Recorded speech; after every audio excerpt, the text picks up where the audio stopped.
Welcome to Ethiopia Today. We will be focusing on the following topic on our presentation. Ethiopia's national dialogue can bring hope to the American Ethiopian community. The details are presented as follows, and we invite you to stay tuned till the end to get full analysis.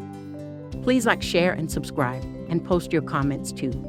Ethiopia's national dialogue can bring hope to the American Ethiopian community. Ever since the conflict in Northern Ethiopia began in November 2020, the American Ethiopian community has felt perplexed and frustrated, Wassy Tesfa says on Amsterdam News. We had to watch the conflict unfold with a sense of helplessness at not being able to save our friends and family. Our repeated attempts to clarify the situation and secure attention and support from political leaders in the United States have fallen on deaf ears. However, the diaspora has shown remarkable unity and resilience. We are largely united around our collective desire to see the motherland, Ethiopia, succeed. We have impacted policy changes. We have highlighted the atrocities being committed by the Tigray People's Liberation Front (TPLF), and we have robustly made the case for strengthening U.S.-Ethiopia relations, not weakening them as some would like. As a community, we have been able to put our political differences aside in the pursuit of peace for Ethiopia. I am the vice president of an organization called the Global Ethiopian Advocacy Nexus, Glean, and I am a leading member of the American Ethiopian Public Affairs Committee (AEPAC). The two organizations have outlined how we believe the U.S. can help secure peace in Ethiopia,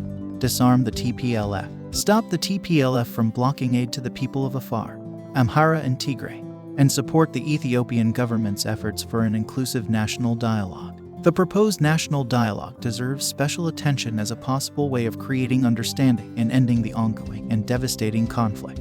The prospect of the national dialogue has ushered in a new era of real hope and peace. The process, announced late last year, began just a few weeks ago with the confirmation of 11 commissioners who will lead the dialogue and reconciliation efforts. The commission has been given a clear mandate to bring about an end to the political polarization in the country on a range of issues, including the ethnic divisions that plague Ethiopia, the constitution, the type of federalism the country needs to implement, the rights of the individual citizen, the control of the means of production, particularly the use and ownership of land, respect for universal human rights, and the implementation of the rule of law, among others. More importantly, Ethiopians at home and American Ethiopians in the diaspora expect the national dialogue to emancipate the nation from a colonialist-crafted and TPLF-implemented ethnic federalism. The Ethiopian diaspora across the world must closely monitor and get involved in this national dialogue constructively. The TPLF is yet to see the writing on the wall. Its advance on Addis Ababa failed, and their withdrawal, defeated, back to Tigray should have been the start of their surrender. However, despite goodwill from the Ethiopian government, including an amnesty of TPLF leaders and halting operations on the borders of Tigray, the TPLF has continued its aggression, most recently against the people of Afar. The journey to peace and the rebuilding of the Amhara, Afar, and Tigray regions can't wait for the TPLF to lay down its arms. 10 million internally displaced people need aid, and the health and education systems of the northern regions have been looted and decimated by retreating TPLF forces. The work to secure peace needs to start now to restore stability and rebuild the devastated region. A clear plan and appropriate communication with all stakeholders and the Ethiopian people about reconstruction and rehabilitation efforts is essential. It is also worth noting that Prime Minister Abiy, when he first came to power in 2018, set up a national dialogue to end the ethnic tensions. He did so in partnership with religious, civic, and business leaders. This attempt failed primarily because the TPLF refused to acknowledge the government's authority. For Ethiopians, at home and abroad, this national dialogue is yet another, albeit rare, opportunity to start a new path for peace, dialogue, further economic reform, and strengthening of respect for human rights and democracy. There are some concerns on the dialogue and reconciliation effort among the wider Ethiopian population and diaspora around political impartiality and the Commission's independence. I am confident those points will be addressed. It is also important for the people of Tigray to have a voice, but that cannot be through the TPLF, which is still terrorizing the people of Ethiopia. Many of the Ethiopian community living in the United States came here to flee the previous TPLF government that was in power for nearly 3 decades. Many of the diaspora were members of opposition parties.